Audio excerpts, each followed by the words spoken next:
اللهم صل على محمد اللهم صل على محمد اللهم صل على محمد محمد محمد محمد اللهم صل على محمد اللهم صل نحمده ونصلي ونسلم على سيدنا ومولانا محمد رسوله النبي الأمين المكين الحنين الكريم الرؤوف الرحيم أما بعد فأعوذ بالله من الشيطان الرجيم بسم الله الرحمن الرحيم ورفعنا لك ذكرك صدق الله مولانا العظيم. محترم المقام پیر سید خلیل الرحمن چشتی صاحب، سجادہ نشین آستانہ عالیہ چشتی آباد شریف، محترم دریاب یوسف ہاشمی صاحب، محترم مولانا قاری محمد نواز کوکب صاحب، اور بزم شان مصطفیٰ نعت کونسل کے جملہ اراکین اور کارکنان اور اس عظیم الشان محفل نعت کے منتظمین، اللہ رب العزت کا شکر ہے جس کی توفیق سے ہمیں اس مبارک محفل نعت میں شرکت کی توفیق ملی۔ اس میں اور بھی بہت سے مشائخ اعظام، پیران کرام اور علاقہ اور دور دراز سے آئے ہوئے علماء کرام، خطباء اعظام موجود ہیں، اور میں مبارکباد دیتا ہوں بزم شان مصطفیٰ نعت کونسل کے جملہ اراکین کو، خصوصاً سید محمد امین صاحب اور حاجی محمد رمضان اور عبدالستار علی سہنا اور جمال الدین اور حاجی غلام نبی صاحبان کو، ان جملہ احباب کو جنہوں نے مجھے بھی دعوت دی اور اس نہایت حسین و جمیل محفل کا حضور نبی اکرم صلی اللہ علیہ وآلہ وسلم کی نعت پاک کے لیے اہتمام کیا۔ اللہ تبارک و تعالی آپ سب کی کاوشوں کو اپنی بارگاہ میں قبول فرمائے اور حضور نبی اکرم صلی اللہ علیہ وآلہ وسلم کی بارگاہ سے آپ سب کو خیرات نصیب ہو، اور جملہ حاضرین بھی اس مصطفی خیرات میں سے حصہ وافر پائے۔ میں نے قرآن مجید کی ایک آیہ کریمہ پڑھی ہے، اختصار کے ساتھ اس کا معنی سمجھا دیتا ہوں، اور اسی سے آقا علیہ الصلوۃ والسلام کی نعت پاک کی فضیلت کا مضمون ثابت ہوتا ہے۔ اللہ رب العزت نے فرمایا حضور علیہ الصلوۃ والسلام سے خطاب کرتے ہوئے، وَرَفَعْنَا لَكَ ذِكْرَكَ، اے حبیب مکرم صلی اللہ علیہ وآلہ وسلم، اور ہم نے آپ کا ذکر آپ کے لیے بلند کر دیا۔ آپ کا ذکر بولیے، آپ کے لیے بلند کر دیا۔ اس میں ایک لطیف اشارہ ہے۔ بات یوں بھی ہو سکتی تھی کہ ارشاد فرمایا جاتا کہ حبیب مکرم ہم نے آپ کا ذکر بلند کر دیا، آپ کا ذکر بلند کر دیا، تو بات یوں بھی ہو سکتی تھی، مگر اللہ تبارک و تعالی نے اس جملے میں ایک بات کا اضافہ کیا اور فرمایا کہ آپ کا ذکر آپ کی خاطر بلند کر دی۔ آپ کے لیے بلند کر دیا. اب آپ کے لیے بلند کرنا اور آپ کی خاطر بلند کرنا، اس میں راز کیا ہے؟ اس سے معلوم یہ ہوتا ہے کہ اللہ تبارک و تعالی ہمیں یہ پیغام دینا چاہتے ہیں کہ حضور کا ذکر بلند ہو تو اس سے حضور کو خوشی ہوتی ہے. حضور کا ذکر بلند ہو تو اس سے میرے محبوب کو خوشی ہوتی ہے، اور میرا محبوب خوش ہوتا ہے تو اسی میں میں خوش ہوتا ہوں، اسی میں میں خوش ہوتا ہوں. کیونکہ بنیادی تصور یہ ہے وَلَسَوْفَ يُؤْتِيكَ رَبُّكَ فَتَرْضَىٰ، ہم آپ کو اتنا عطا کریں گے کہ میرے حبیب آپ راضی ہو جائیں گے.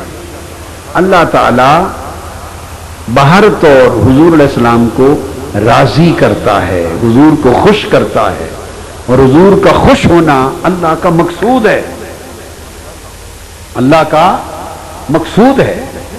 اس لیے جب حضور علیہ السلام نے چاہا کہ قبلہ تبدیل کر دیں، بیت المقدس کی جگہ مکہ کے کعبہ کو قبلہ بنا لیں، تو اللہ پاک نے ارشاد فرمایا فَلَنُوَلِّيَنَّكَ قِبْلَةً تَرْضَاهَا، حبیب ہم اسی قبلہ کی طرف آپ کا رخ پھیر دیں گے جس سے آپ راضی ہیں، جس سے آپ راضی ہیں. تو معلوم ہوا کہ اللہ تعالیٰ یہ بتا رہا ہے کہ مجھے تو نہ اس قبلے سے غرض ہے نہ اس سے غرض ہے، قبلہ یہ ہو یا قبلہ وہ ہو، اس سے میری خدائی اور میری معبودیت میں، میری الوہیت میں، میرے معبود ہونے میں کوئی فرق نہیں پڑتا. لوگوں نے تو نیت ہی کرنی ہے نا میری عبادت کی، وہ جدھر منہ کر کے عبادت کر لیں، عبادت تو میری ہی کر رہے ہیں نا. اس لیے اس کا کوئی واسطہ میری ربوبیت اور الوہیت کے ساتھ، بھلا کوئی مشرق کی طرف منہ کر کے کھڑا ہو تو عبادت کی نیت تو یہی کرے گا کہ اللہ کی عبادت ہے، تو بس اس کی تو ہو گئی. مغرب کی طرف منہ ہے تو کہے گا اللہ کی عبادت، شمال کی طرف ہو، جنوب کی طرف ہو، بیت المقدس کی طرف ہو، کعبہ مکہ کی طرف ہو، کہنے والے نے تو یہی کہنا ہے نا کہ میں بولیے اللہ کی عبادت کر رہا ہوں. اس لیے سمتوں سے اس کی عبادت کو تو فرق کوئی نہیں پڑتا. تو تب اب اس تصور کو ذہن میں رکھ کر سمجھیں، فرمایا قبلۃً ترضاها، محبوب یہ قبلے، یہ کعبے، یہ سمتیں میری ضرورت تو ہے نہیں، تو پھر جب مقرر کرنا ہے تو اپنے لیے تو مقرر نہیں کرنا، تو محبوب پھر تیرے لیے کیوں نہ مقرر کریں، جس سے تو راضی ہے اسی کو بنا دیتے. تو بنیادی تصور یہ ہے کہ اللہ رب العزت کا منشا حضور کی رضا ہے. اس کا اشارہ فرمایا کہ آپ کی رضا کے لیے آپ کا ذکر بلند کیا ہے. تو پہلی بات یہ ہو گئی کہ جو لوگ حضور کا ذکر بلند کریں گے انہیں حضور کی رضا نصیب ہوگی. کیا؟ جو حضور علیہ الصلوۃ والسلام کا ذکر بلند کریں گے انہیں حضور علیہ السلام کی رضا نصیب ہوگی، اور جنہیں حضور کی رضا نصیب ہوگی فقط انہی کو خدا کی رضا نصیب ہوگی. یہ بنیادی نقطہ ہے. اب یہ جو آیت کریمہ ہے اس کے کئی معانی ہیں، اس کے کئی معنی، بالکل مختصراً 2 3 4 معنی بیان کر دیتا ہوں. ایک ارشاد فرمایا اللہ پاک نے آپ کا ذکر بلند کرنے کا معنی امام ابن عطا نے روایت کیا اور فرمایا کہ حضور کا ذکر بلند کرنے کا معنی یہ ہے اے جعلت تمام الایمان بذکری معک، جعلت تمام الایمان بذکری معک. پہلا معنی یہ ہے کہ میں نے یہ فیصلہ کر دیا ہے کہ میرا ذکر تیرے ساتھ ہوگا تو ایمان کامل ہوگا ورنہ نامکمل ہوگا. اب ایک خاص لطیف نکتہ ہے اس میں، وہ سمجھیں. یہ نہیں فرمایا، لوگ عام طور پہ یہ بات کہہ دیتے ہیں اور یہ غلط ہے. یہ نہیں فرمایا کہ آپ کا ذکر میرے ساتھ ہوگا تو ایمان مکمل ہوگا، یوں نہیں فرمایا. جعلت تمام الایمان بذکری معک، یہ نہیں فرمایا کہ حبیب آپ کا ذکر میرے ساتھ ہوگا تو ایمان کامل ہوگا، نہیں، یوں نہیں فرمایا. فرمایا میرا ذکر آپ کے ساتھ ہوگا تو ایمان کامل ہوگا. دو باتوں میں بڑا فرق ہے، دو باتوں میں بڑا فرق ہے. اگر یوں کہا جائے کہ آپ کا ذکر میرے ساتھ ہوگا، آپ کا ذکر میرے ساتھ ہوگا، تو اس کا مطلب ہے اللہ پاک نے بنیادی اہمیت اپنے ذکر کی بتائی اور فرمایا ایمان کامل کرنا ہے تو میرے حبیب کا ذکر میرے ذکر کے ساتھ کریں. اب یوں نہیں فرمایا. اس تفسیر میں جو امام ابن العطا نے کی، فرمایا جعلت تمام الایمان بذکری معک، معنی یہ ہے کہ ایمان تب کامل ہوگا کہ میرا ذکر آپ کے ساتھ ہوگا. اس میں بنیادی اہمیت اپنے حبیب کے ذکر کو دی کہ لوگوں میرے حبیب کا ذکر کرو، اور فرمایا میرا ذکر میرے حبیب کے ساتھ کرو. دوسری طرح کہتے تو شاید کبھی لوگ حضور کا ذکر چھوڑ دیتے، مگر جب فرمایا کہ جو بھی میرا ذکر کرنا چاہے شرط ہے کہ پہلے میرے حبیب کا ذکر کرے، میرا ذکر میرے مصطفیٰ کے ذکر کے ساتھ ہو، تب ایمان قبول ہوگا. تو گویا ناگزیر بنا دیا پہلا معنی. چنانچہ ارشاد فرمایا لہذا اب ایمان کی شرط ہو گئی کہ اللہ کا ذکر حضور کا ذکر اس طرح ہو اور اللہ کا ذکر حضور کے ساتھ ہو. یہ شرط ایمان ہو گئی. یہ معنی ہے پہلا حضور کا ذکر بلند ہونے کا. اب دوسرا معنی اس کا، دوسرا معنی یہ ہے ارشاد فرمایا آپ کا ذکر آپ کی خاطر بلند کر دیا. اے قرانا اسم کا ما اسمی وجعل طاعتک طاعتی وجعل محبتک و محبتی وجعلک رداک ردائی. اے حبیب آپ کا ذکر بلند کرنے کا معنی یہ ہے کہ میں نے آپ کا نام اپنے نام کے ساتھ ملا دیا ہے، آپ کی اطاعت کو اپنی اطاعت بنا دیا ہے، آپ کی محبت کو اپنی محبت بنا دیا ہے، آپ کی اتباع کو اپنی محبت بنا دیا ہے، آپ کی رضا کو اپنی رضا بنا دیا ہے، آپ کی عطا کو اپنی عطا بنا دیا ہے، آپ کی قربت کو اپنی قربت بنا دیا ہے، آپ کے ہاتھ پر بیعت کرنے کو اپنی بیعت بنا دیا ہے، آپ کی معصیت کو اپنی معصیت بنا دیا ہے، آپ کا ادب اپنا ادب بنا دیا ہے، آپ کی بے ادبی اپنی بے ادبی بنا دی. تو اللہ پاک نے فرمایا کہ آپ کا ذکر بلند کرنے کا معنی یہ ہے. دوسرا معنی کہ میں نے اپنی اطاعت کو آپ ہی کی اطاعت بنا دیا. جو آپ کی اطاعت کرے گا میری اطاعت ہو جائے گی، جو آپ سے محبت کرے گا میری محبت ہو جائے گی، جو آپ کا ادب کرے گا وہ میرا ادب ہو جائے گا، جو آپ کے قریب ہوگا وہ میرا قرب ہو جائے گا، جو آپ کی اتباع کرے گا وہ میرا محبوب ہو جائے گا، جو آپ کی رضا پالے گا وہ میری رضا پالے گا، جسے آپ کی عطا مل جائے گی وہ میری عطا کا مالک ہو جائے گا، جو آپ کا ہو جائے گا وہ میرا ہو. فرمایا یہ معنی ہے ورفعنا لک ذکرک کا دوسرا کہ حضور کا ذکر یوں بلند ہو گیا. دو معنی ہو گئے. اب اس کا تیسرا معنی وہ ہے جو عام نے آپ نے زندگی بھر ہمیشہ سنا ہے، اس کو تیسرا معنی قرار دے رہا ہوں، جس میں جبرائیل امین نے بتایا کہ اللہ پاک نے فرمایا ذکر بلند یوں کیا اذا ذکرت ذکرت معی. تیسرا معنی جب بھی میرا ذکر کیا جائے تیرا ذکر میرے ساتھ کیا جائے. فرمایا اب کوئی مؤذن اذان نہیں دے سکتا جب تک میرے ذکر کے ساتھ تیرا ذکر نہ ملے. کلمہ پڑھنے والا کلمہ نہیں پڑھ سکتا جب تک تیرا ذکر میرے ذکر کے ساتھ نہ ملے. نماز پڑھنے والا نماز نہیں پڑھ سکتا جب تک میری بارگاہ میں عبادت کے اور نیاز مندی پیش کرنے کے ساتھ بارگاہ میں سلام پیش نہ کرے. اب نہ نماز ہوگی، نہ کلمہ ہوگا، نہ اذان ہوگی، نہ عبادت ہوگی. عبادت وہی مقبول ہوگی جس میں آپ کا ذکر میرے ذکر کے ساتھ ہوگا. تو گویا شرط عبادت ہو گیا. اب عبادت کیا ہے؟ خالصتاً للہ، خالص اللہ کے لیے. تو اس میں اگر اللہ کے سوا کوئی اور آ جائے تو عبادت عبادت ہی نہیں رہتی. اگر اللہ کے سوا مقصود کوئی اور ہو جائے تو بولیے عبادت عبادت نہیں رہتی. اللہ کے سوا کسی اور سے خطاب کر دیا جائے تو عبادت عبادت نہیں رہتی.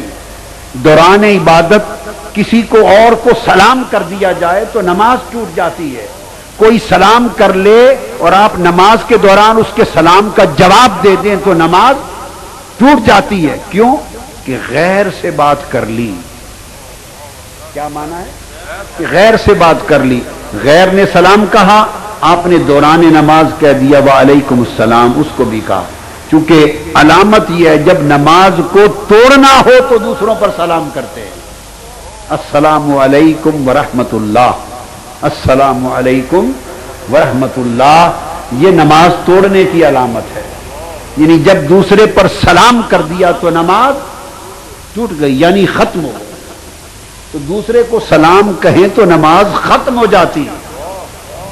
غیر کو سلام کہیں تو نماز ختم ہو جاتی ہے. قاعدہ کلیہ عبادت اور نماز کا یہ تھا، غیر کو سلام کہا تب بھی نماز ٹوٹ گئی، غیر کے سلام کا جواب دیا تب بھی ٹوٹ گئی. مگر تاجدار کائنات کا ذکر چونکہ بلند ہو گیا ہے اس لیے یہاں قاعدہ بدل دیا.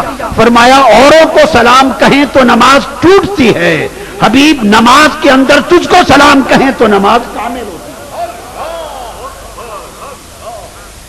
نماز کامل ہوتی ہے.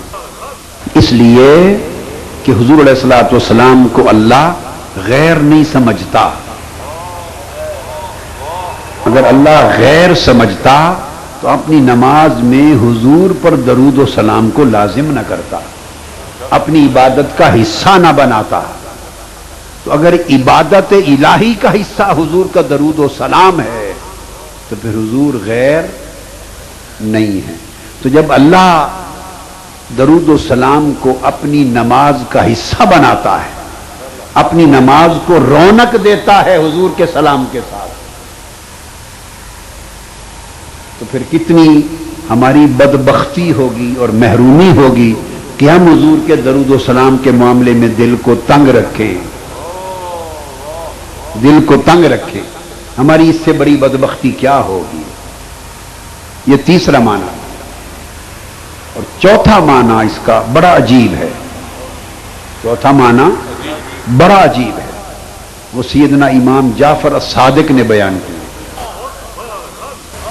اور اس کی تائید امام ابن عطا نے بھی کی. اور یہ چوتھا معنی آقا کی رفعت ذکر کا، گھر کی بات گھر والے بتا رہے ہیں.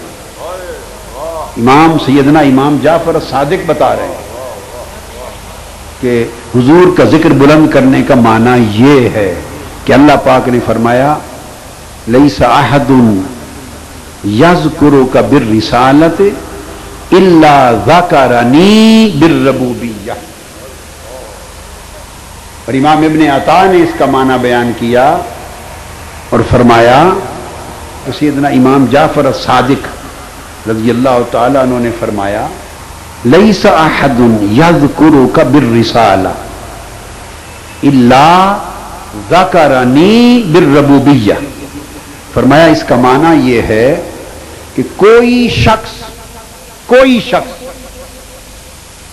جو آپ کی رسالت کا ذکر کرے، کوئی شخص جو محبوب آپ کا ذکر شان رسالت کے ساتھ کرے، یعنی آپ کی شان رسالت کا ذکر کرے، تو فرمایا جو بھی آپ کی شان رسالت کا ذکر کرے گا وہ خود بخود میری ربوبیت کا ذکر ہو جائے گا. تو گویا رسالت مصطفیٰ کا ذکر کرنا از خود ربوبیت خدا کا ذکر ہے. اور اس کو امام ابن عطا نے روایت کی. فرمایا اس کا معنی یہ ہے کہ اے میرے حبیب جعلتو کا ذکرم من ذکری فمن ذکرک ذکرنی. اس کی وضاحت کی. فرمایا کہ اس کا معنی یہ ہے کہ حبیب پہلے تو میں نے آپ کے ذکر کو اپنے ذکر کے ساتھ متصل کیا تھا کہ آپ کا ذکر اور میرا ذکر ساتھ یوں ہیں. تو اس میں تھی دونوں ذکر کو جمع کرنا. دونوں ذکر کو جمع کرنا. ذکر دو ہی تھے مگر میں نے ان کو ناگزیر طور پہ جمع کر دیا کہ میں اپنا ذکر قبول ہی نہیں کروں گا اگر ساتھ میرے حبیب کا ذکر نہ ہوگا. تو پہلے ذکر کو جمع کرنا تھا. اور اب چوتھے معنی میں جو امام جعفر الصادق نے بیان کیا, چوتھے معنی میں صورت بدل گئی. پہلے حضور کے ذکر کو اپنے ذکر کے ساتھ جمع کیا تھا, اب اس معنی میں حضور کے ذکر کو عین اپنا ذکر قرار دے دیا. اب جمع نہیں کیا. جمع فرمایا اے حبیب میں نے آپ کے ذکر کو اپنا ذکر بنا دیا ہے. فمن ذکرک ذکرنی, جو آپ کا ذکر کرے گا ذکرنی, اس نے از خود میرا ذکر کر لیا. اس کا معنی سمجھیں. فمن ذکرک, جس نے آپ کا ذکر کیا پس میرا ذکر ہو گیا. جس نے آپ کا ذکر کیا سو میرا ذکر ہو گیا. جس نے آپ کا ذکر کیا اس نے میرا ذکر کر لیا. لیس احد یذکرک بالرسالہ الا ذکرنی بالربوبیہ. جو شخص آپ کی رسالت کی دھوم مچائے گا اس نے میری توحید کی دھوم مچا دی. جو محمد محمد کرے گا اس نے اللہ اللہ کا ورد کر دیا. جو آپ کی شان بیان کرے گا اس نے میری عظمت ربوبیت کا ذکر کر دیا. جو کوئی آپ کے تذکرے کرے گا اس نے میرا ذکر کر دیا, میری تسبیح پڑھ دی. گویا محمد محمد کرنا ایسے ہے اجر میں جیسے کوئی ساری رات اللہ اللہ کا ورد کرتا رہا. اب سمجھیں, یہ معنی ہے ورفعنا لک ذکرک کا چوتھا معنی.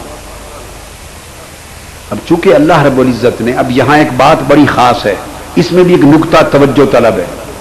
فرمایا جعلتو کا ذکرا من ذکری فمن ذکرک ذکرنی. یوں نہیں فرمایا من ذکرنی فقد ذکرک. یوں نہیں فرمایا من ذکرنی ذکرک. یوں نہیں فرمایا کہ حبیب میں نے اپنا اور تیرا ذکر ایک کر دیا ہے, اپنا ذکر اور تیرا ذکر ایک کر دیا ہے, سو اب جو کوئی میرا ذکر کر لے وہ تیرا ذکر خود بخود ہو گیا. یوں نہیں کہا. آپ کی سمجھ میں بات آئی ہے؟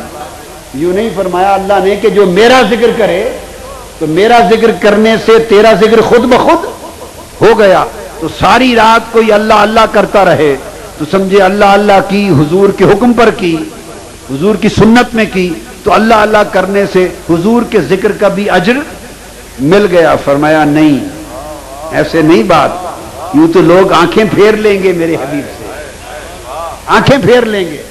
فرمایا یہ بات یک طرفہ ہے, دو طرفہ نہیں. کیا؟ جو میرا ذکر کرے گا اور تیرا نہیں ہوگا, صرف میرا کرے گا, وہ تیرا ذکر تو ہوگا ہی نہیں اور میرا بھی نہیں ہوگا, کیونکہ تیرے بغیر میں اپنا ذکر قبول نہیں کرتا. تیرے بغیر میں اپنا ذکر قبول نہیں کرتا. تو جس نے صرف میرا ذکر کیا وہ تیرے ذکر سے بھی گیا اور میرے ذکر سے بھی گیا. تیرے ذکر سے تو خود گیا کیونکہ کیا نہیں, اور میرے ذکر سے اس لیے گیا کہ میں نے قبول نہیں کرنا. تیرے بغیر اپنا ذکر قبول نہیں کرتا. تو صرف اللہ کا ذکر کرنے والا نہ یہاں کا نہ وہاں, نہ ادھر کا نہ ادھر کا, وہ قبول ہی نہیں ہے. نہ بارگاہ رسالت میں, نہ بارگاہ الوہیت میں. اب اس کے برعکس فرمایا فمن ذاکرکا ذاکرنی. صورت یہ حبیب جو تیرا ذکر کرے اور الگ سے میرا نام نہ بھی لے، الگ سے میرا نام بھلے نہ لے، تیرا لے، تو اس نے میرا خود بخود لے لیا. ہائے ہائے، آپ بات کو سمجھ گئے نا آپ، کہ تیرا نام لے، میرے یار کا نام لے، میرے حبیب کا نام لے، میرا بھلے الگ سے نام نہ بھی لے، تو تیرے نام میں میرا نام ہو گیا، تیرے ذکر میں میرا ذکر ہو گیا، تیری یاد میں میری یاد ہو گئی، تیری باتوں میں میری بات ہو گئی. اب میں یہ عرض کر رہا ہوں کہ چونکہ حضور کے ذکر کو اللہ پاک نے اپنا ذکر بنا دیا، لہذا ترغیب دی کہ میرے محبوب کا ذکر کرو جیسے بھی کرو، میرے محبوب کا ذکر کیا کرو جیسے بھی کیا کرو. اللہ کو یہ عبادت بڑی پسند ہے. اور حضور کی نعت کیا ہے؟ حضور کی حمد کرنا، حضور کی توصیف کرنا، حضور کی مدح کرنا، حضور کی تعریفیں کرنا، یہ نعت ہے. اور حضور کا ذکر بلند کرنا یہی نعت ہے. تو آپ اور ہم نعت تو آج پڑھتے پھرتے ہیں، اللہ نے ازل سے حضور کی نعت کی محفل سجا رکھی ہے. وَرَفَعْنَا لَكَ ذِكْرَكَ میں حضور کی نعت گوئی ہے. آپ کا ذکر بلند کیا، آپ کی نعت کو عام کر دیا، آپ کی نعت کو عام کر دیا. اب عرش و فرش پر مصطفیٰ آپ کی نعتیں ہیں، عرش و فرش پر آپ کی نعتیں ہیں، آپ کے تذکرے ہیں، آپ کی شانیں ہیں، آپ کے بیان ہیں. چنانچہ بعض لوگوں کے ذہن میں اگر یہ خیال آئے کہ یہ نعت خوانی شاید پاکستان اور ہندوستان کے لوگوں نے بنا لی ہے اور اس زمانے میں گھڑ لی گئی.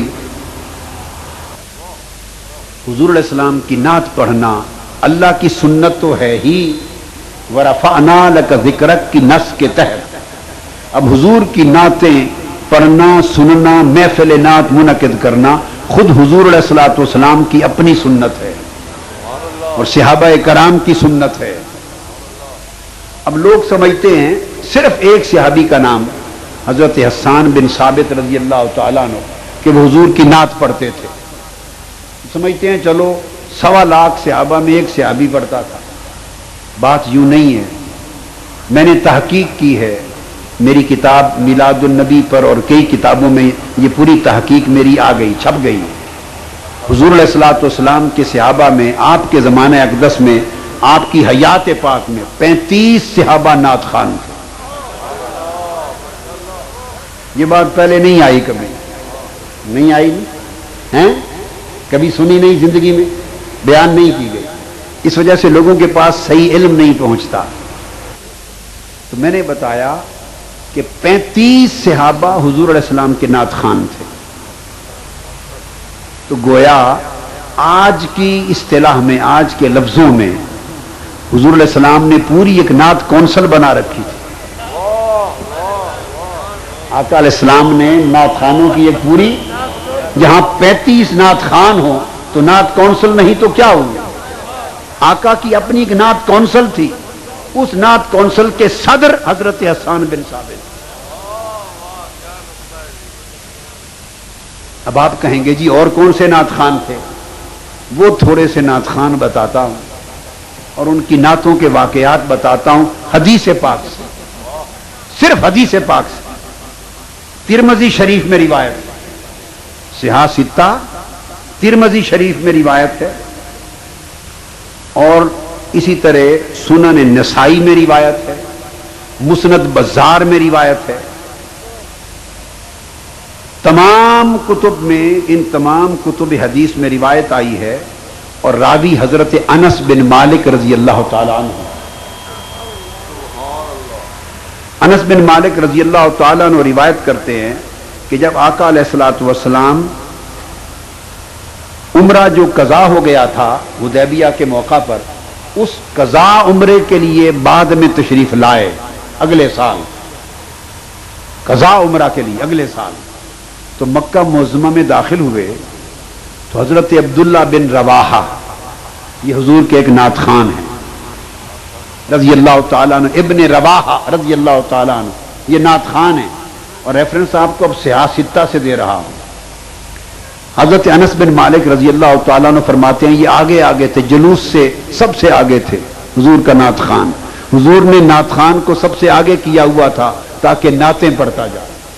اور ابن رواحہ مکہ میں داخل ہوئے، حرم کعبہ میں داخل ہو گئے، اور بآواز بلند حرم کعبہ میں حضور کی نعتیں پڑھ رہے۔ جب اونچی آواز سے نعتیں پڑھ رہے تھے، ادھر آقا علیہ السلام سامنے، ادھر حرم کعبہ، تو سیدنا فاروق اعظم رضی اللہ تعالیٰ عنہ نے کہا کہ اے ابن رواحہ، حضور بھی سامنے ہیں صلی اللہ علیہ وسلم، اور کعبہ کا حرم ہے، اس میں اونچی آواز سے شعر پڑھ رہے ہو؟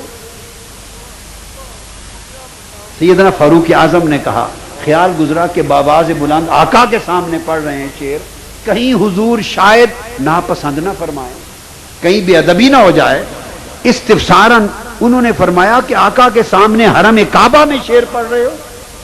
جب ان کی بات سنی تو آقا علیہ السلام نے فرمایا عمر رک جا، فرمایا عمر رک جا، ابن رواحہ کو میری نعت شعر پڑھنے دے، اس کا ایک ایک شعر دشمنوں کے دلوں میں تیر بن کے اتر رہا ہے۔ اب آپ سمجھ گئے؟ تو یہ پوری بات جو بتائی حضور کی سنت ہو گئی۔ آقا علیہ الصلوۃ والسلام کے شعر نعتیں پڑھنا اور جلنے والوں کے دلوں میں تیر بن کے اترنا، یہ ساری بات حضور کو پسند آ گئی صلی اللہ علیہ وآلہ وسلم۔ عاشقوں کا حال یہ ہوتا ہے۔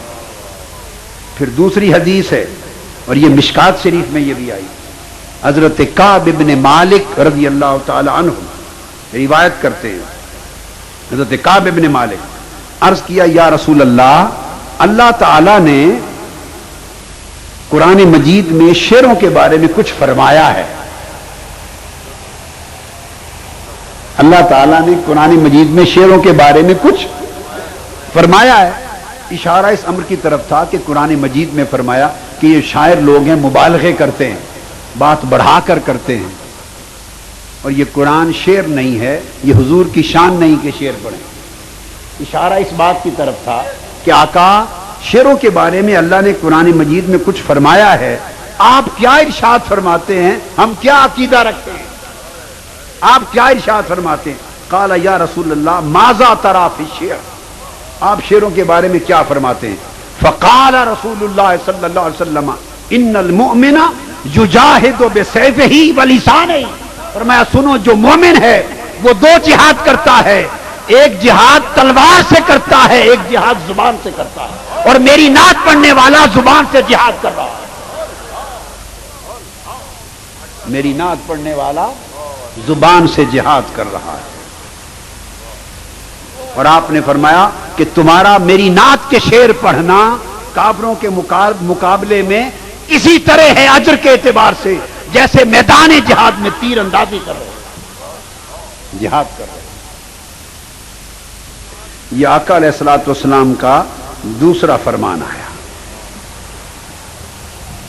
یہ پوری تفصیلات میں نے اپنی کتاب میں دی ہیں، میلاد النبی پر بھی اور اس کے علاوہ دیگر موضوعات پر میری تصانیف میں ریسنٹلی آئی ہیں یہ تحقیق۔ اب تیسری حدیث حضرت کعب بن زہیر، حضرت کعب بن زہیر رضی اللہ تعالی عنہ، یہ پہلے مسلمان نہیں تھے اور آقا علیہ السلام کے خلاف لکھتے تھے، جب کافر تھے، شاعر، بہت بڑے شاعر، حضور علیہ السلام کے خلاف، تو بھاگے ہوئے تھے کہ کہیں کسی صحابی کے ہاتھ نہ چڑھ جاؤں اور وہ قتل کر دے گا، مار دے گا جان سے۔ شاعر تھا، زمانہ کفر میں بھاگے ہوئے تھے۔ ہدایت کی توفیق نصیب ہو گئی، دل میں بات آ گئی اور قبول اسلام کے لیے اور آقا کے دست مبارک پر توبہ کرنے کے لیے مدینہ آ گئے، اور ظاہر نہ کیا کہ میں کعب ابن زہیر ہوں۔ مسجد میں محفل لگی ہے، حضور کے غلام صحابہ کرام بیٹھے ہیں، چپکے سے آ کے بیٹھ گئے اور عرض کیا یا رسول اللہ، کعب ابن زہیر حضور کی بارگاہ میں توبہ کر کے قبول ایمان کے لیے حاضر ہونا چاہتا ہے، حضور اجازت دیں تو میں اس کو پیش کر دوں، لے آؤں؟ خود کعب ابن زہیر بیٹھے، عرض کہ یا رسول اللہ، کعب ابن زہیر کو اللہ نے توفیق دے دی ہے، حضور سے معافی مانگ کے توبہ کر کے دست اقدس پر ایمان قبول اسلام لانا چاہتا ہے، اجازت ہو حضور قبول فرمائیں تو اسے لاؤں پیش کروں؟ آقا نے فرمایا ہاں لاؤ۔ جب فرمایا ہاں لاؤ، حوصلے میں آگے عرض کرتا یا رسول اللہ میں خود کعب ابن زہیر ہوں اور غلامی کے لیے حاضر ہو گیا، غلامی کے لیے آ گیا ہوں۔ جب یہ بولا کہ میں کعب ابن زہیر ہوں، ایک صحابی انصاری تھا جوش میں کھڑا ہو گیا، کہنے کا یا رسول اللہ اجازت دیں اس خبیث کا سر قلم کر دوں، آج ہمارے ہاتھ آیا اس کا سر قلم کر دوں۔ حضور مسکرا پڑے، فرمایا بیٹھ جاؤ، وہ غلامی اختیار کرنے آیا۔ کیا غلامی اختیار؟ آقا نے فرمایا توبہ کر کے شوق میں آیا ہے، اشتیاق میں آیا، آنے دو۔ آقا نے قبول کر لیا، توبہ کر لی، اس نے قبول اسلام کیا، ایمان لے آیا، صحابی ہو گئے۔ وہیں بیٹھے عرض کیا حضور ایک قصیدہ لکھ کے لایا ہوں نعت کا، اجازت ہو تو پیش کروں؟ فرمایا پیش کرو۔ وہ قصیدہ لامیہ کہتے اسے، قصیدہ لمبا قصیدہ ہے، لام کو 200 کے قریب اشعار ہیں۔ کتنے؟ 200 کے قریب اشعار ہیں۔ تو آقا کی بارگاہ میں پڑھنا شروع کر دیا، 200 اشعار کی نعت، اپنا قصیدہ حضور نے سنا۔ پڑھتے پڑھتے جب کعب ابن زہیر اس شعر پر پہنچا، ان الرسول لنور یستداء بہ، کہ بے شک یہ رسول پاک نور ہیں اور ہر کوئی نور کی خیرات انہی سے لیتا ہے۔ یہ نور ہیں اور ہر کوئی چمک انہی سے لیتا ہے، یہ نور ہیں ہر کوئی روشنی انہی سے لیتا ہے۔ جب اس نے یہ شعر پڑھا ان الرسول لنور یستداء بہ، لنور کا کلمہ کہا، آقا جوش میں آ گئے۔ جو چادر زیب تن تھی پہن کے بیٹھے تھے کندھوں سے اتاری، خوش ہو کے کہا آباد رہے کعب ابن زہیر، پھینکی چادر، فرمایا تجھے عطا کر، چادر عطا کر۔ مرشدی سیدی مرشدی، غلام ہے غلام ہے غلام یہ رسول ہائے ہے۔ ہائے ہائے۔ تو حضور کے نور کا شعر جب آیا تو حضور خود مستی اور کیف میں آ کر اپنی چادر پھینک کے عطا کر، صلی اللہ علیہ وآلہ وسلم۔ آپ سمجھے؟ یہ ہے حدیث۔ اور پھر بعد میں حضرت امیر معاویہ، ان کو بھی خبر تھی ان کے پاس آقا کی چادر ہے، انہوں نے 4000 درہم آفر کیا، کعب ابن زہیر یہ چادر مجھے دے دے۔ انہوں نے کہا نہیں، یہ تو شہید نہیں دی۔ پھر کعب ابن زہیر کی وفات ہو گئی، ان کے ورثاء کے پاس چادر تھی، وہ 20,000 درہم کی حضرت امیر معاویہ نے ان سے خریدی۔ اور پھر شاہان وقت کے پاس صدیوں تک نسلاً بعد نسلاً آقا کی چادر جو منتقل ہوتی رہی وہ حضور کی اسی نعت والی چادر تھی جو شاہان وقت کے پاس رہی، جو کعب ابن زہیر کو دی تھی۔ اس کے بعد چوتھی حدیث امام قسطلانی نے مواہب اللدنیہ میں روایت کیا ہے، اور اس کو امام زرقانی نے اپنی شرح میں اس کی توثیق کی۔ ایک صحابی اور ہیں، تو کتنے نعت خان ہو گئے؟ ابن رواحہ، کعب ابن مالک، 35 سے نعت خانوں میں سے، پھر کعب ابن زہیر۔ اب اگلے نعت خان سے آبا نابغہ جعدی، نابغہ الجعدی، ایک اور صحابی حضور کے نعت خان ہیں۔ آقا علیہ السلام کی بارگاہ میں بیٹھے، عرض کیا یا رسول اللہ یہ حدیث دار قطنی میں ہے، ابن سکن نے روایت کیا، امام دار قطنی نے کیا، اور مختلف ائمہ حدیث نے اس کو، امام بہقی نے روایت کیا، امام قسطلانی نے کیا، امام زرقانی نے کیا۔ یہ حدیث حضرت نابغہ جعدی نے آقا علیہ السلام کی بارگاہ میں حاضر ہوئے اور شعر پڑھے، نعت پڑھی، طویل نعت تھی، یہ بھی لمبی نعت تھی جو آقا کی بارگاہ میں پڑھی۔ حضور علیہ السلام اس کی نعت سے خوش ہوئے، نعت سنی، خوش ہوئے اور دعا دی، فرمایا نابغہ جعدی اللہ تیرے منہ کی رونق کو خراب نہ کرے اور تیرے دانت نہ گریں، اللہ تیرے منہ کی مہر کو نہ توڑے۔ یہ عربی محاورہ ہے، دعا دیتے تیرے منہ کی مہر کو، یہ جو بتری ہوتی ہے نا 32 دانت، اس کو مہر فرمایا اللہ 32 دانتوں کی مہر کو نہ توڑے، تیرے دانت سلامت رہیں تاکہ اسی گرج کے ساتھ اور خوبصورت آواز کے ساتھ میری نعتیں پڑھتا رہے۔ آقا نے یہ دعا دے دی، ہو گئی دعا۔ اس کے بعد اسمعی روایت کرتے ہیں، اسمعی کہ ہم نے دیکھا آقا اس نے 200 شعر پڑھے۔ انہوں نے کہا میں نے دیکھا کہ اسمعی 230 عمر کے سال عمر میں وفات ہوئی، 230 برس عمر ہوئی۔ ابن قتیبہ روایت کرتے ہیں کہ اصبہان میں وفات ہوئی اور عمر 220 برس تھی۔ اب کتب حدیث میں تو بات اتنی آئی ہے، اس سے ایک نقطہ میں نے اخذ کیا ہے، یہ کتابوں میں نہیں لکھا ہوا، جس کا جی چاہے مان لے جی چاہے نہ مانے، یہ کتابوں میں محدثین اور مورخین نے یہ بات نہیں لکھی۔ اس حدیث اور پورے بیان سے ایک بات میں نے اخذ کی ہے، وہ بتا رہا ہوں۔ 200 شعر نعت کے پڑھے تھے، آقا نے دعا دے دی تھی، عمر ہوئی 230 سال۔ میرا وجدان کہتا ہے کہ جب نعت لکھی اور پڑھی تھی غالباً عمر 30 برس ہوگی۔ 200 شعر پڑھے، حضور کی دعا پر ہر شعر پر 1 سال ملتا چلا گیا، اور آقا کے فیض نے 230 برس تک زندہ رکھا۔ اور آگے دانت کا 230 برس عمر، 220 برس عمر، اور ان کے دیکھنے والے تابعین کہتے ہیں کہ خدا کی عزت کی قسم مرتے وقت تک سفید اولوں سے زیادہ خوبصورت دانت تھے، اور ایک دانت نہیں گرا، جو دانت گرتا وہ گر کے باہر بعد میں نکلتا، نیا دانت پہلے ہوتا تھا، کبھی خلا نہیں ہوا۔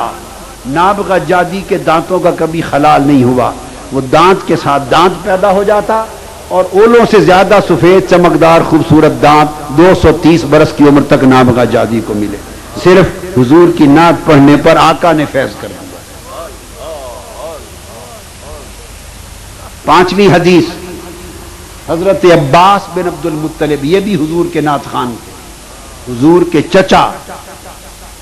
چچا بھی نعت خان، دوسرے چچا حضرت ابو طالب وہ بھی نعت خان، انہوں نے بھی عمر پر حضور کی نعتیں پڑھی، بچپن سے نعتیں حضور کی پڑھتے تھے اور اعلان نبوت کے بعد بھی پڑھتے رہے۔ اور دوسرے چچا حضرت عباس بن عبد المطلب وہ بھی حضور کے نعت خان، آقا کی بارگاہ میں حاضر ہوئے، امام قسطلانی روایت کرتے ہیں، اور آ کے عرض کیا یا رسول اللہ اجازت دیں تو میں آپ کی نعت پڑھنا چاہتا ہوں۔ آقا نے فرمایا پڑھ لو۔ اس کو امام طبرانی نے بھی روایت کیا معجم میں، اور امام جلال الدین سیوطی نے الخصائص الکبریٰ میں روایت کیا، اور امام حاکم نے المستدرک میں روایت کیا۔ روایت یہ ہے کہ آپ نے عرض کیا یا رسول اللہ نعت کی اجازت دیں، آقا نے اجازت دی۔ حضرت عباس صحابہ کی مجلس ہے، آقا علیہ السلام کی صدارت ہے، اور حضور کی نعت پڑھ رہے ہیں، یا رسول اللہ آپ کا نور اس وقت حضرت آدم کی پشت میں تھا جب جنت کے پتوں سے وہ اپنا لباس بنایا کرتے تھے، یا رسول اللہ جب وہ زمین پر اترے تو آپ کا نور ان کی صلب میں، ان کے ماتھے میں چمکتا تھا، جب ابراہیم علیہ السلام نے کشتی بنائی اور طوفان آیا آپ کا نور حضرت ابراہیم کی پشت میں تھا کہ طوفان ان کی کشتی کو غرق نہ کر سکا، جب نوح علیہ السلام حضرت نوح علیہ السلام جب حضرت ابراہیم علیہ السلام کو نمرود میں آگ میں ڈالا تو آپ کا نور ان کی پشت اور پیشانی میں تھا، آگ انہیں جلا نہ سکی۔ اسی طرح وہ ہر پیغمبر کے ساتھ حضور کے سلسلہ آبا میں حضور کے نور کا فیض بیان کرتے چلے آئے ہیں، اور کرتے کرتے حتیٰ کہ آپ فرماتے ہیں یہاں تک کہ وہ نور تاجدار کائنات آقا آپ کا حضرت عبداللہ اور حضرت آمنہ کے بطن میں آ گیا، اور یہ وہی نور تھا جب حضرت آمنہ کے بطن سے نکلا تو ساری شرق تا غرب کائنات روشن ہو گئی، اور فرمانے لگے یا رسول اللہ ہم آج تک اسی نور میں رہ رہے ہیں، جی حضور ہم آج تک اسی نور میں رہ رہے ہیں، اور آگے فرماتے ہیں ہر کوئی اسی نور میں راستے طے کر رہا ہے۔ تو آقا علیہ السلام کی یہ نعت حضرت عباس نے پڑھی۔ اس کے بعد چھٹی حدیث کون سی؟ چھٹی حضرت حسان بن ثابت رضی اللہ تعالیٰ عنہ، بخاری شریف میں ہے، بخاری میں، مسلم سے، ستہ بڑی بڑی متفق علیہ۔ آقا علیہ السلام مسجد نبی میں ممبر بچھاتے، فرماتے حسان بن ثابت میرے ممبر پہ چڑھ جا، میری نعت پڑھ۔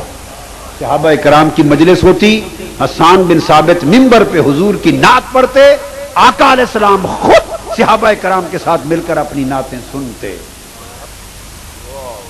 بخاری شریف میں آتا ہے، جس کو صاحب مشکات نے بھی روایت کیا، مسلم نے، جب نعت پڑھ رہے تھے حضرت حسان بن ثابت اور حضرت عائشہ صدیقہ رضی اللہ تعالیٰ عنہ روایت کرتی، سمعت رسول اللہ صلی اللہ علیہ وسلم یقول ان روح القدس لا یزال یؤیدک ما نافعت من اللہ ورسولہ۔ اے حسان بن ثابت، جب تک تو میری نعت پڑھتا رہتا ہے اور دشمنوں سے میرا دفاع کرتا رہتا ہے، اللہ پاک اس وقت تک جبرائیل کو تیری پشت پہ کھڑا کیا رکھتا ہے۔ تو میری نعت پڑھتا ہے، جبرائیل تجھے مدد دیتا رہتا ہے۔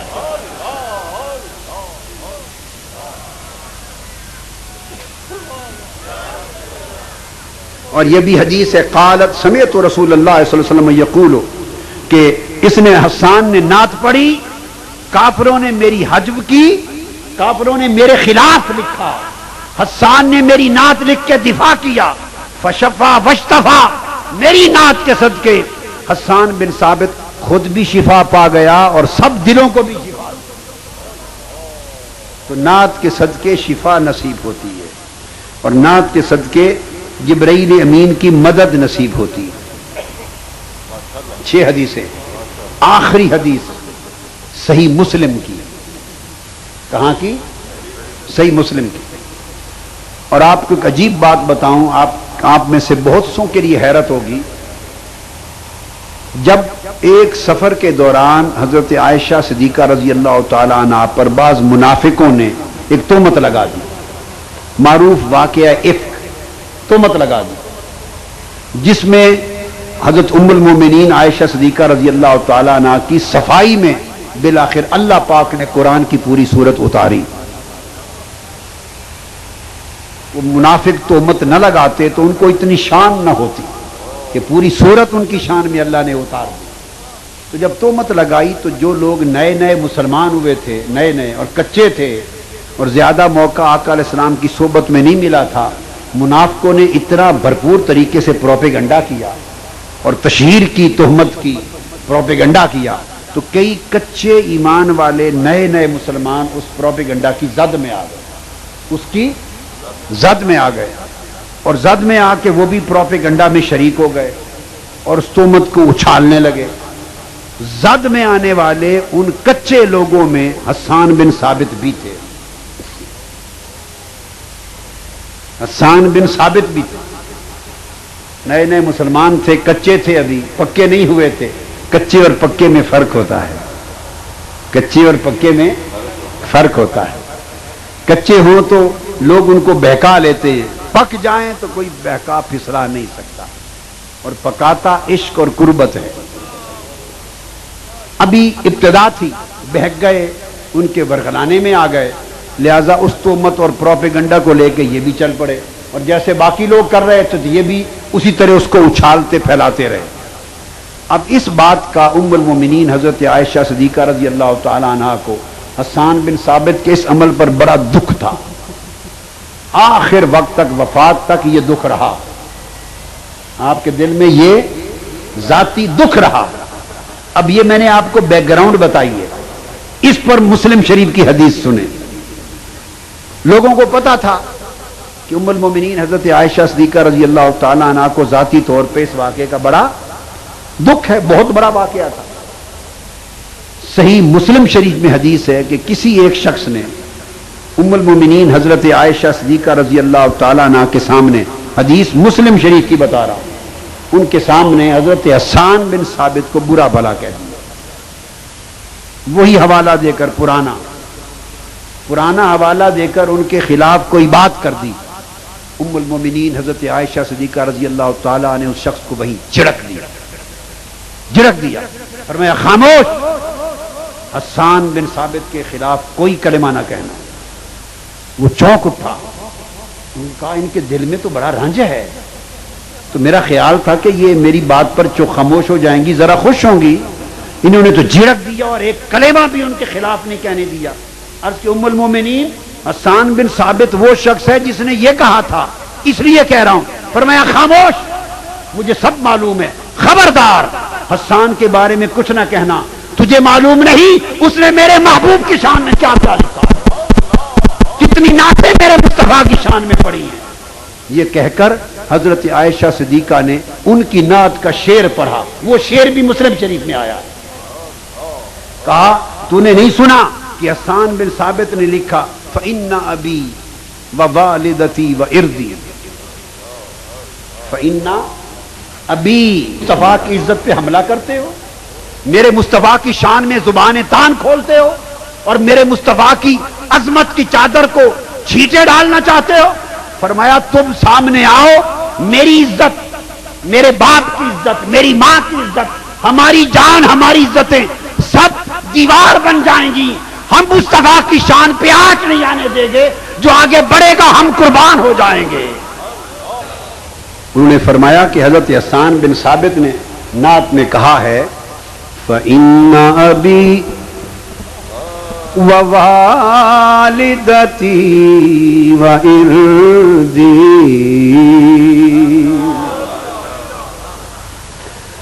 فَإِنَّ أَبِي وَوَالِدَتِي وَإِرْضِي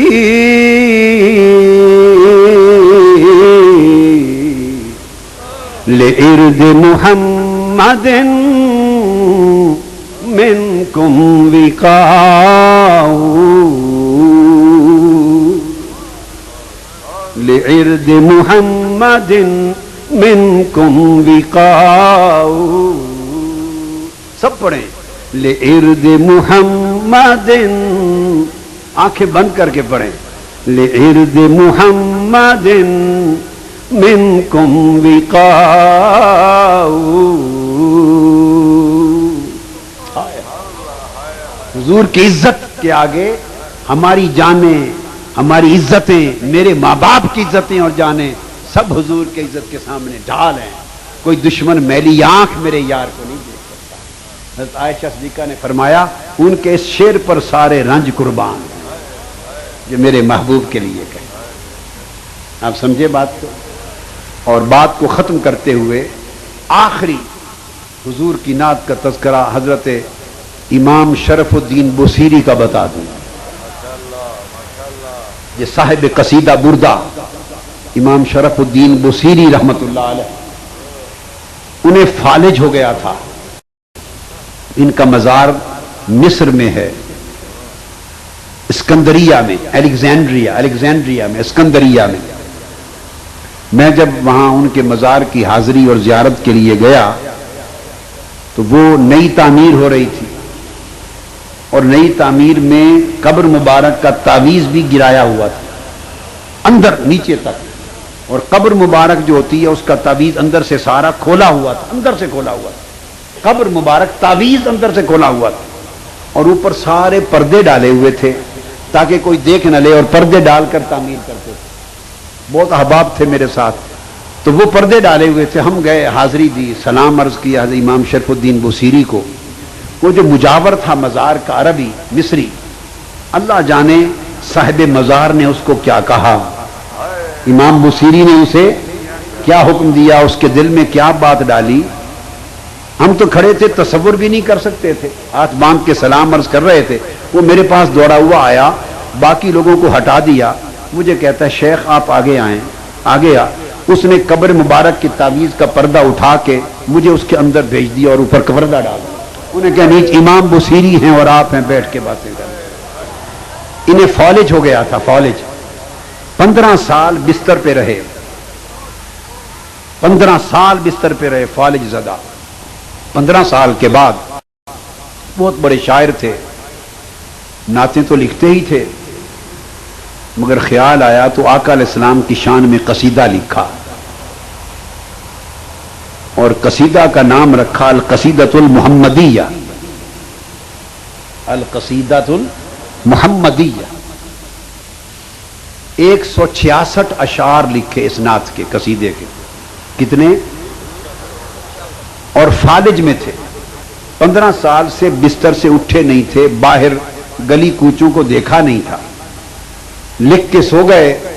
سوئے تو آقا علیہ السلام خواب میں تشریف لے آئے اور حضور علیہ السلام نے فرمایا بصیری میری شان میں جو قصیدہ لکھا ہے اٹھ اور مجھے سنا. عرض کیا یا رسول اللہ مجھے تو فالج ہے, میں تو اٹھ نہیں سکتا. آپ نے دست مبارک پھیرا, بصیری شفا یاب ہو گئے, اٹھ بیٹھے اور حضور کو قصیدہ سنانے لگے. یہ سب واقعہ خواب میں تھا. جب قصیدہ آقا علیہ السلام نے سن لیا جھوم جھوم کر تو آخر پہ اپنی چادر عطا کی. بصیری یہ میری چادر لے لو, مبارکبادی میں. صبح اٹھے تو دست مبارک خواب میں پھیرا تھا, شفا یابی خواب میں ہوئی تھی. صبح اٹھے تو فالج کا نام و نشان نہ تھا, حقیقی شفا یاب ہو چکے تھے. اٹھ کے بیٹھ گئے, اپنے جسم کو دیکھیں شفا یاب جیسے فالج ہوا ہی نہ تھا. اب قصیدہ بردہ شریف کے صدقے اب اس کا نام قصیدہ بردہ پڑ گیا, چادر والا قصیدہ. ان کا نام رہ گیا اور چادر کا نام ہو گیا قصیدہ چادر والا. باہر نکلے 15 سال کے بعد پہلی مرتبہ بازار میں جا رہے ہیں. اچانک ایک مستوار, ایک عاشق فقیر, لوگ اس کو دیوانہ کہتے ہیں, مجنو کہتے ہیں, مجذوب ہے. وہ مستوار مجذوب ایک پھر رہا ہے. اس نے پیچھے سے آواز دی امام بصیری. بصیری مڑ کے دیکھا مجذوب ہے, آواز دے رہا ہے. آپ رک گئے. وہ قریب آیا, پوچھتے ہیں کیا بات ہے. وہ قریب آ کے آہستہ سے کہتا ہے رات والا قصیدہ مجھے بھی سنا دو. رات والا قصیدہ مجھے بھی سنا دو. امام بصیری فرماتے ہیں تمہیں کس نے بتا دیا؟ رات کو لکھا, رات کی بات تھی, ابھی تو روئے زمین پر کسی کو میں نے بتایا تک نہیں, تمہیں خبر کیسے ہو گئی؟ اس نے عرض کیا آقا علیہ الصلوۃ والسلام جب رات کو جھوم جھوم کر سن رہے تھے, دور کھڑا میں بھی سن رہا تھا. تو یہ آقا علیہ السلام کی کچہری میں بیٹھنے والے لوگ ہوتے ہیں, بارگاہ مصطفیٰ کی حضوری والے لوگ ہوتے ہیں.